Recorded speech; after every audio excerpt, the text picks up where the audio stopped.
Welcome to the Keyboard MicroJam. This MicroJam is provided so that you, as a creator, can add a keyboard to your project and use custom text input in one of your effects. The point of this is kind of to give you an easy-to-use keyboard that doesn't really need changes. It's kind of slick. It slides in nicely into the screen and it hides itself back away. Also, when the user is recording, it will be full screen like this, and when the user is not recording, it actually will shrink up to fit the UI, which isn't really shown in this version because by default, Effect House will tell you that will send an event saying that you are recording, even though you're not, since you can't really press the record button in the tool.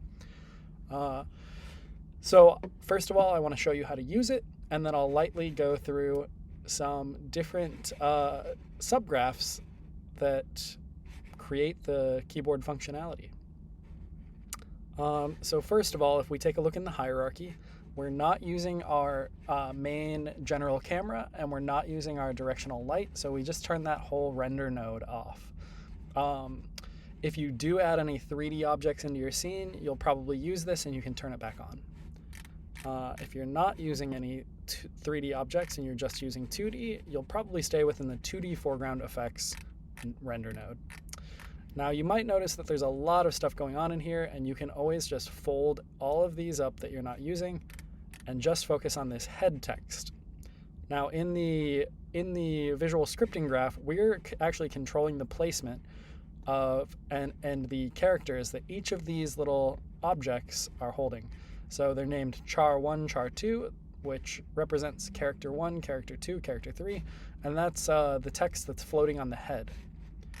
If you take a look at the keyboard foreground here, you'll find keyboard text box, which is also the same thing. It also has all of these characters, but those characters can be seen in the text box at the top of the keyboard. So essentially we have two text boxes that are controlling what letters and numbers are shown in that area, and they're essentially the same. So if you wanted to add text somewhere else, take a look at W, because W is the widest character. I like to test with that one.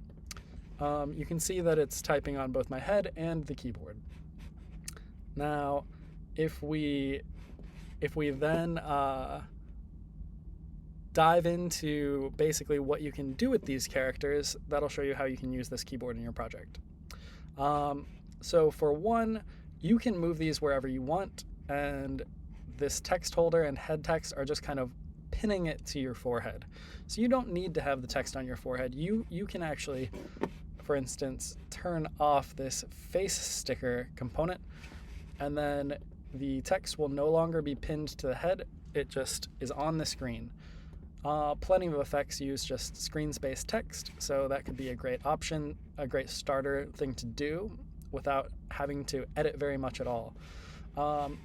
If you would like to instead have it on the face, but maybe you want to make the text into a circle around the face, you might just manually grab each character and place them in a circle. And then with visual scripting, if you're comfortable with visual scripting, maybe you can animate them circling the face. These are just some ideas to get your creative juices flowing and get you into that way of thinking. We'll just type these out, and then we'll see that these might need to be shifted a bit. And yeah, definitely do a lot of testing to figure out how these should be placed and everything. And what might also be happening is, since I have the center text visual scripting subgraph here, we can actually turn that off by doing this, and then our placement won't be so rigidly controlled. You can see these actually snapped back. So turning off that center text will make it so that the text actually stays where you place it here. So that's one big tip about if you're moving these actual text objects. Now, the other thing that you need to know if you're just using this and you don't want to understand how the visual scripting is, I'll just give you one more tip. You can actually create any object that can contain a animation sequence. So you can put an animation sequence on a plane that has a material, and it will actually update that material as well. So you don't have to use 2D images, but this is the most straightforward way to add text. You might, if you create a new object that's a 2D image, you might have to manually go to Add Component and Add Animation Sequence, and then add the characters. Now, if you need to create new characters and you want to create say you want to make a second text box that types the same words, you would probably do this whole thing where you add the animation sequence, and then you would duplicate this control head text subgraph, and then you would replace each of these boxes, which are animation sequence nodes, which comes from going into each character and clicking Get Animation Sequence, and then just replacing whatever was there. And that way you'll be typing into a new set of characters. The last thing I'll cover briefly is essentially how these animation sequences are displaying only one letter. Usually you think of animation sequences as displaying an animation, a whole series of textures just looping. What we're doing here really is we're getting an idea of which character we want to show. So say we want to show A, that would be character 10 because it comes after the numbers. And we're just saying play the animation sequence from the same number to the same number. So from 10 to 10. That way when we hit play, it'll go to that 10th number, which is A, and it'll display A. And this is just kind of a little tricky way to have a very dynamic object that can show all of the characters without having to do a little extra work. So that concludes the introduction of how this can be used and the things that you have to do to use the actual text character objects. Now I'll dive a little bit more into how it works. The first thing that happens is once the keyboard's out, we're checking if the user touches any of the keys. Now these are invisible buttons essentially, and whenever you tap, we're using the image tap node in visual scripting. Image tap will just tell you basically this image was tapped on. So when we know that one image was tapped on, we move a highlight object over it. That's how we get that inverse teal tint on there. And then when we let go, we have a signal telling us, hey, the touch has ended. So once the touch has ended, we will turn off all of the highlights that are turned on currently. And that's essentially how we take in the input and highlight the key. So really it's just one flat texture that has all the characters, and we're just moving around one little highlight box to say, hey, you clicked this, because it's great to give the user some visual feedback that they're pressing a button. And then the last thing we do is we save whichever character you typed in. We save it to a variable so that we can access it later. And if you take a look here, it looks pretty daunting because we take in the input of each key, and then at the end of the subgraph, we feed out whichever character was touched last along with the event.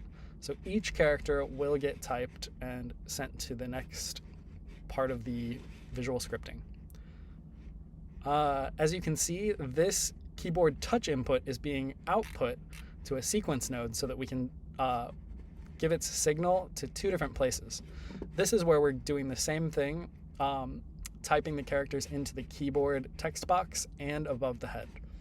If you added another one, this is the subgraph that you might want to duplicate to add another text box.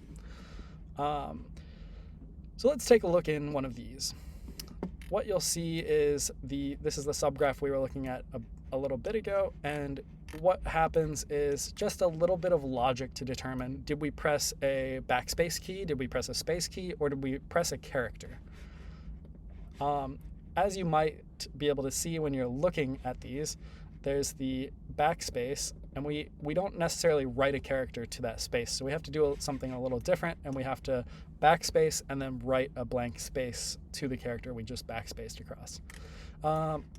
And that happens just by navigating this counter node to keep track of which character we're writing to, and then basically selecting which character to operate on with this switch node. So if you are on the fourth character, the switch node knows you're on the fourth character by this input index and from the counter, and then it will do the fourth operation, which is control the character, which has this animation sequence. And if you notice there's not an input of what the character ID is, that's because we put it into a variable in the subgraph and took it into the subgraph. So that keeps our subgraph a little bit neater, a little bit more organized, and easier to read and update in the future.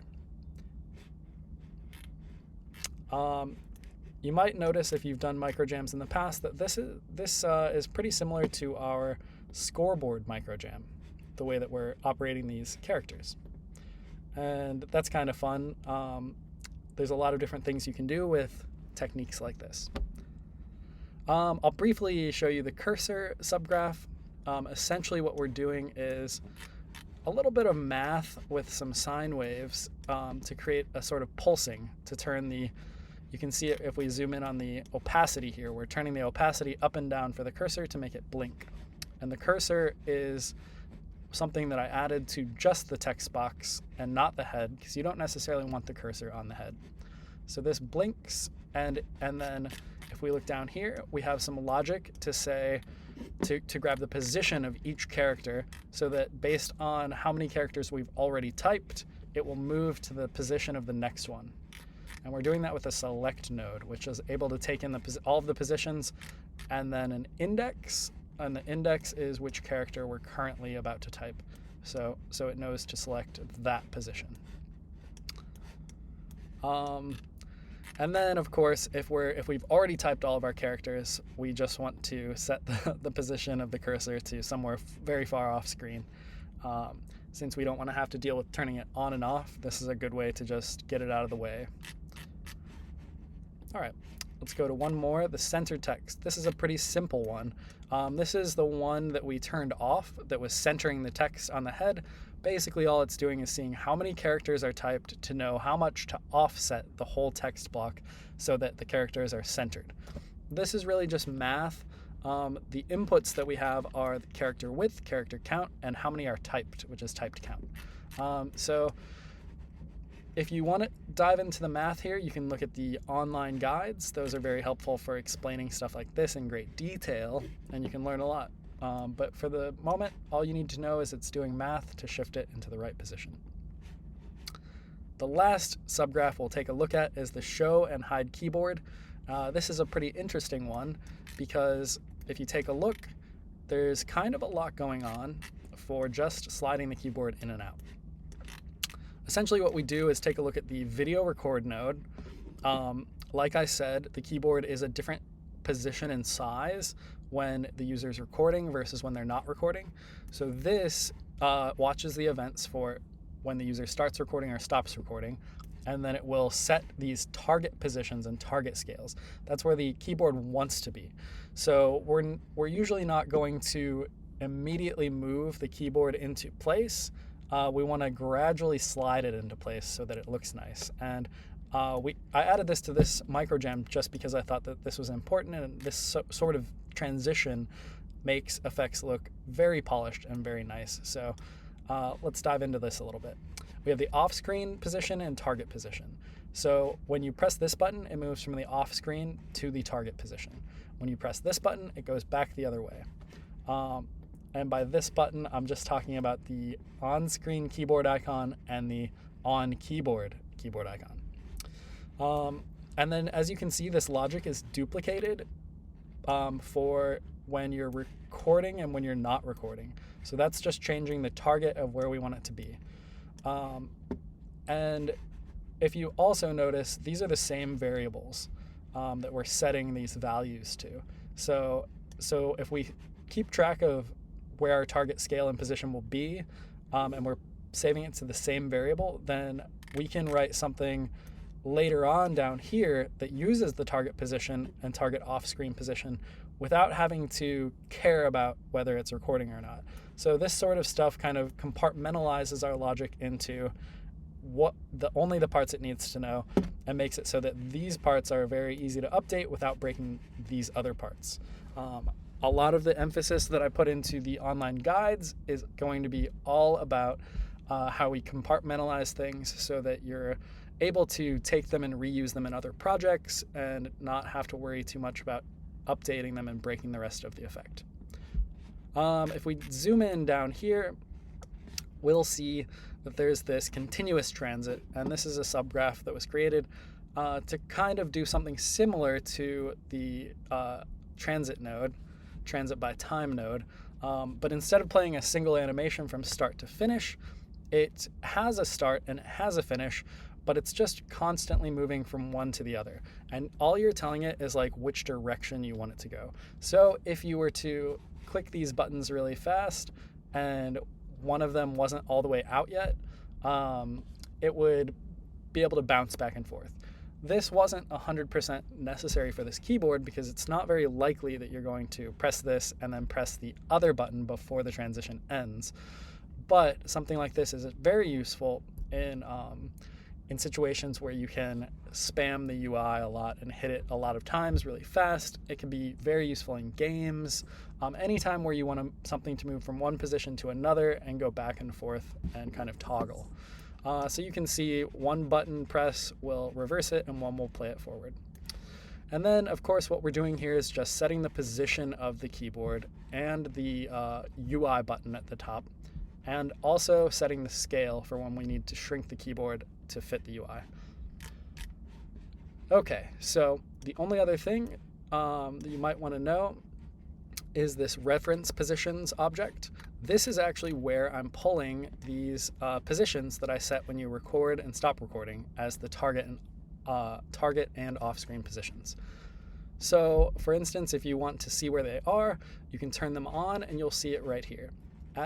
Since it's currently on and recording, it totally overlaps where the keyboard would be, and then turn this off, turn it back on. This is the one where it shows where it should be when it's off screen.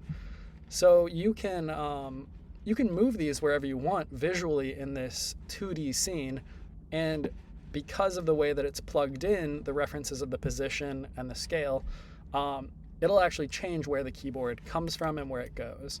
So if we move this, for instance, under the screen, and then we reset it, we'll see the keyboard comes from the bottom. So this was a little bit of functionality. I want people to be able to customize the keyboard, but also it's very important that you can see this very cool sort of best practice for making a modular design.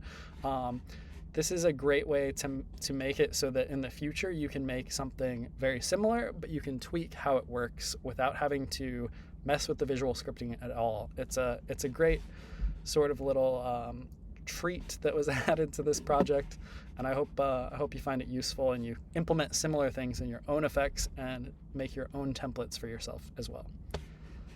That's about all I've got for the Keyboard MicroJam, and I really hope you enjoy it and it helps you make custom text TikTok effects.